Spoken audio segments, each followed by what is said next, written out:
Show podcast, a daily show where I discuss news, nonsense, and my personal adventures each and every day of the work week. Most people Monday through Friday, some Monday through Saturday. I'm sorry if that's you.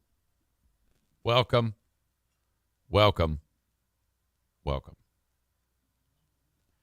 I appreciate y'all for being here. Yesterday, it was Take the NFK to the Doctor Day. You're like, wait, what? It's been, my God, months. But, thank God. Again, this all goes back to it's weird because when the NFK was living with Diana's other brother, the other half of the Doobie Brothers, David, there was no, it's almost like David had given up or something. I don't know. But there wasn't anyone really minding the store with our beloved NFK when it comes to his health. He was losing sensation in his feet, in his hands, in his legs, and his arms. That was because of the degenerative neck issue, which has since been corrected. The bathing was completely optional, which it's just not only extremely unhealthy, but just very, very gross. Drinking way too much. Very, very poor health. Time was eating away at him. I mean, he's going to die. Well, David dies. He moves in with us, the NFK. And,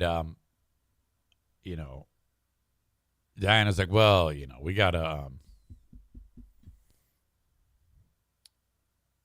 freaking get you back to health. Okay, so that falls on me because for some reason, I don't know, those two just don't jive together when it comes to medical stuff. Plus, it's, a little boy-on-boy action. That's what you want, boy-on-boy action. So slowly over time, we're fixing him. We're bringing him back like an old beat-up, 69 Chevy Chevelle. Except he's not really a Mustang. He's more like a Chevy Vega, okay, to begin with. But yesterday was the day when we go to get this, the thoughts on what's up with his liver because he went to this general doc and his annual physical, and he says, yeah, you're having some issues, I noticed, with your blood work, something liver-related. Do you drink a lot? No. No, he does. But he drinks every single night. Just a few every single night. And for those of you that are like, well, boy, that's me. Yeah, I know.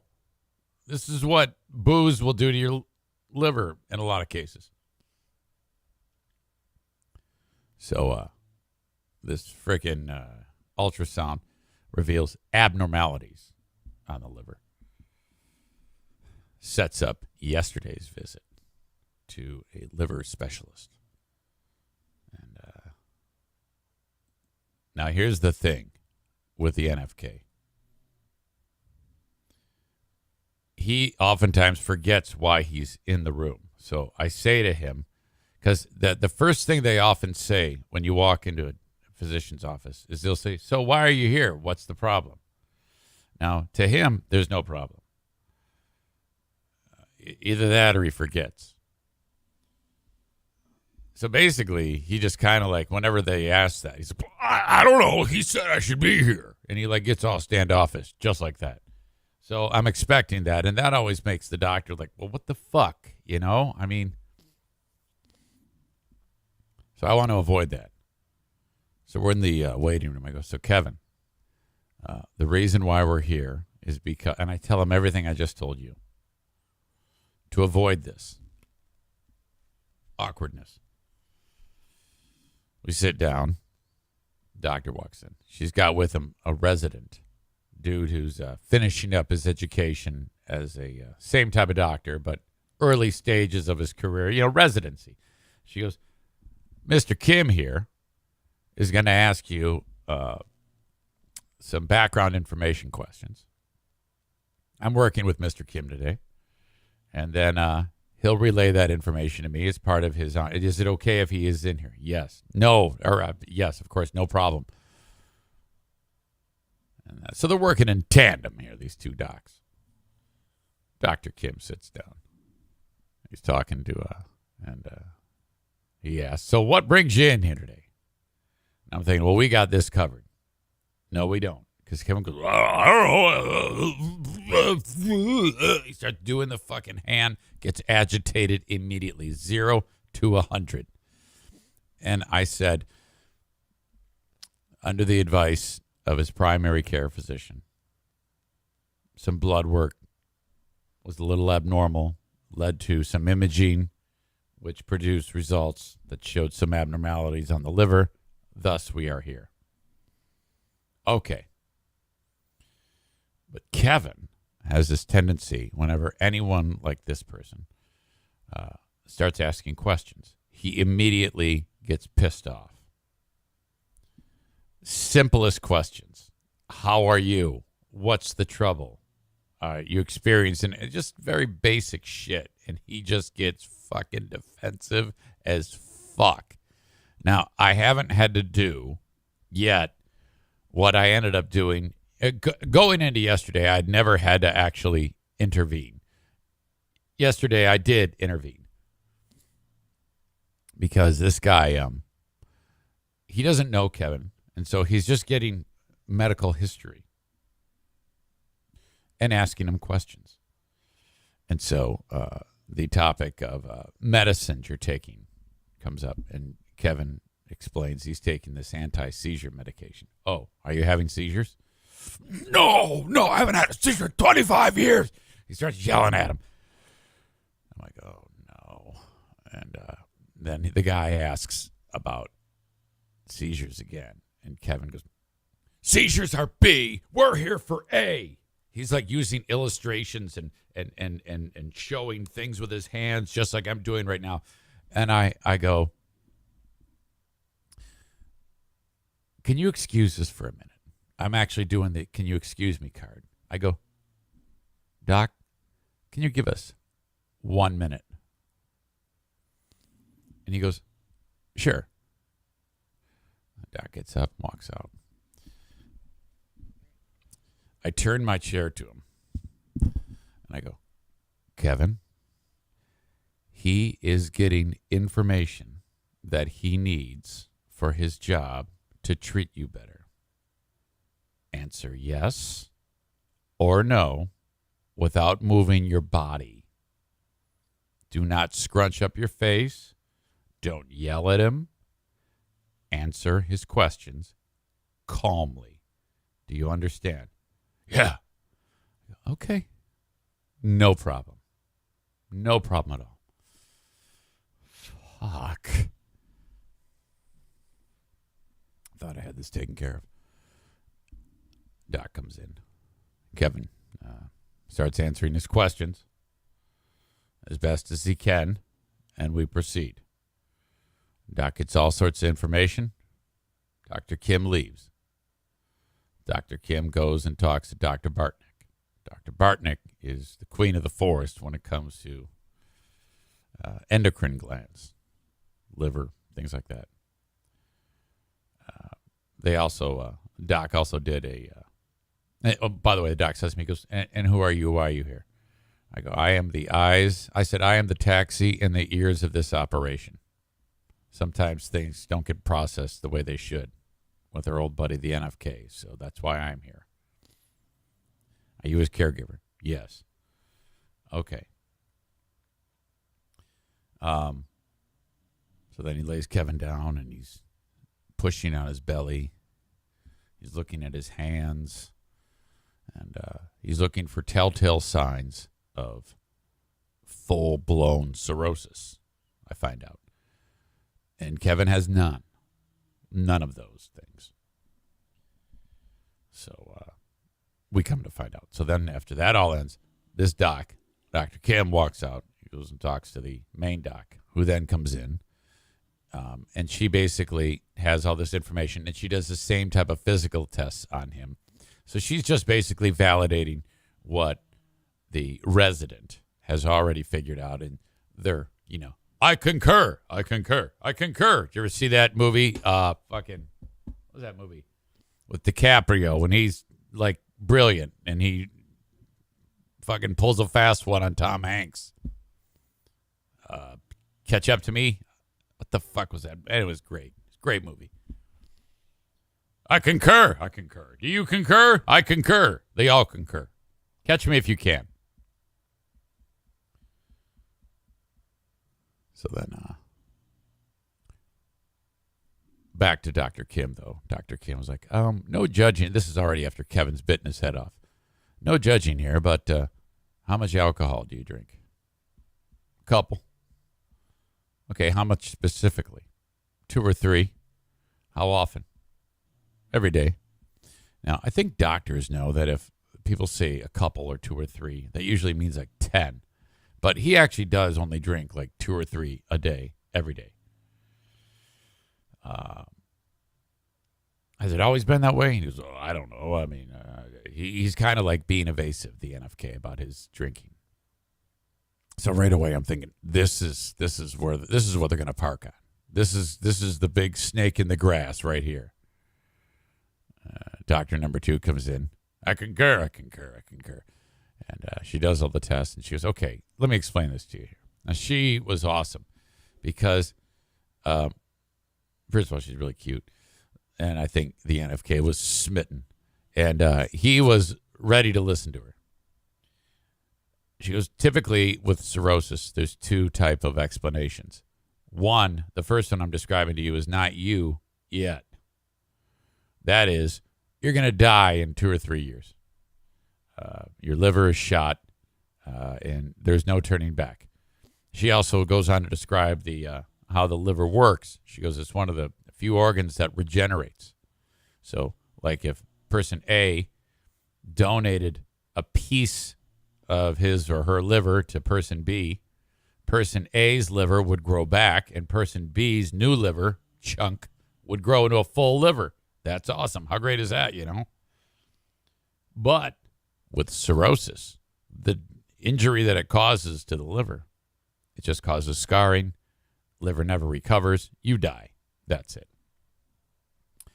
And she goes, you do not have this type of cirrhosis. However, you have cirrhosis, and you can't drink anymore. It's like, oh, bum, I concur. He's like, well, first she says, how many beers? And he says 2 or 3. And then after a little bit more conversation, she goes, have you only ever drank 2 to 3 beers every day for your entire life? No. Back when I was living with my brother, I drank more, which I was shocked that he revealed. And I was shocked at this, too. I think he was smitten by her charms because she said, how much did you drink when you lived with your brother? He says, I don't know, 10 beers a day, every day. And he goes, yeah, but I only drink 2 to 3 now. And she goes, it's too much. 0 is the number. And he says, well, what about NA beer? She goes, no beer, no alcohol. Not even if the Lions win the Super Bowl or the Tigers win the World Series can you have a celebratory bit of alcohol. You have cirrhosis. It is not consuming your liver yet, but it's going to. You must stop drinking right now. Do you understand me? Yes. So I'm just sitting there like, I'm not moving, and he's not moving, and I know he's listening because he's not getting agitated with her. He knows she means business. And so she just fucking puts him on the fast track to sobriety right there. It scares the shit out of him. She goes, yeah, if you don't stop drinking, you're going to die. And she goes, it's going to be a painful death. You don't want that. So I'm like, oh, shit, buddy. And she goes, now, I have medicine that will stop the craving of alcoholism or of wanting alcohol. And then I jumped in. I go, he recently had serious neck surgery, and he was on narcotics for the pain. And he stopped drinking immediately and he did great, for like months. He didn't have a drop to drink. But he said, well, yeah, but I still want that medicine for the cravings. So she prescribed that. And she goes, well, typically when we do that, we suggest counseling too. And he right away wrinkles up his face like, oh, fuck that shit. And he goes, I don't want to have to do that. She goes, okay, well, it would help you. I recommend it, but if you don't want it, you don't want it. This doctor was great. So then she scheduled a couple other things. Endoscopy, which they go in and look at your stomach, to the mouth, and a colonoscopy. Same doctor, same day, both ends. That's not till December. So God knows what the fuck they're going to find then. I mean, that'll be the next thing. Holy shit. But, wow. Oh, my God. Just hit him right between the eyes. But he took it well. He took it really well. After that rough start we got off to, my man, So I got in the car with him. I go, hey, buddy, hey, sorry about the news. The worst news was he can't drink anymore. He just gets in the habit. So then he goes, can you stop and get me more chew? Like, great. Now we're going to get mouth cancer. And then he started to get pissed off. He goes, God damn it. I go, what is it? I can't find caffeine-free Coke anywhere. That's what I want to drink now. Caffeine-free Coke, caffeine-free Dr. Pepper. So it won't keep me up at goddamn night. Shit, fuck. I go, oh, well, just pull over and get it. Get it, and I'll have it for you in less than 30 seconds. What the fuck is wrong with you? I can't find it anywhere. I go, well, this is not a problem. I will get you this. And sure enough, we had it by the end of the night. I'm telling you, baby Jesus said, it's either both of you die or one of you dies between the Doobie Brothers. Because he knew that we would bring whichever one didn't die into the household to be a fixer-upper. A real fixer-upper. Jesus. But not bad. Not bad. So he does have cirrhosis. And so every 6 months they have to take a look at the liver. But he has very early cirrhosis. And this can be stopped. So let that be a lesson for you. You're destroying your liver. You could be destroying your liver. That clip, Jesus Christ, it just stands out to me. It's perfect. When our old pal Kevin Kuipers was getting shit-faced, and he announced, no more beer for Kevin. God, where is that? No more beer bongs. No beer bongs. No more beer for Kevin. No more beer. No more beer for Kevin. Oh, shit. So that's the latest. Wow. I don't know what I did, but I cannot see anything that you all are saying. Nope. Now I can. Now I can. Aha. So we'll see where this takes us.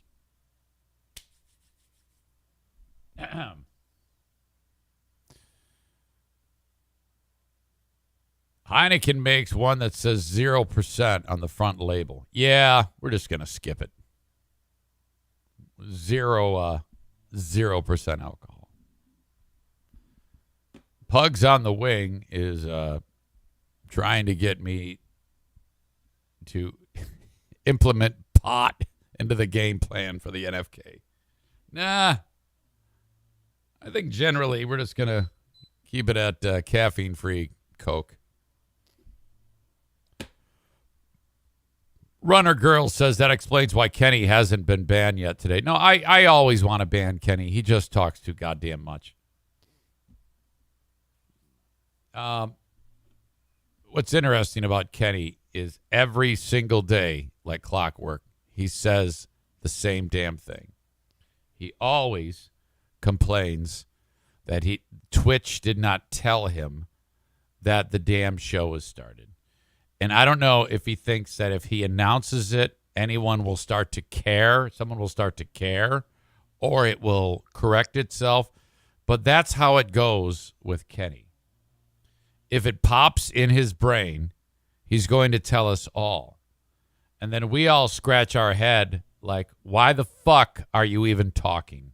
And why are you even telling us this? I've never understood it. What the hell is wrong with you? Who gives a shit that Twitch doesn't tell you that the damn show started?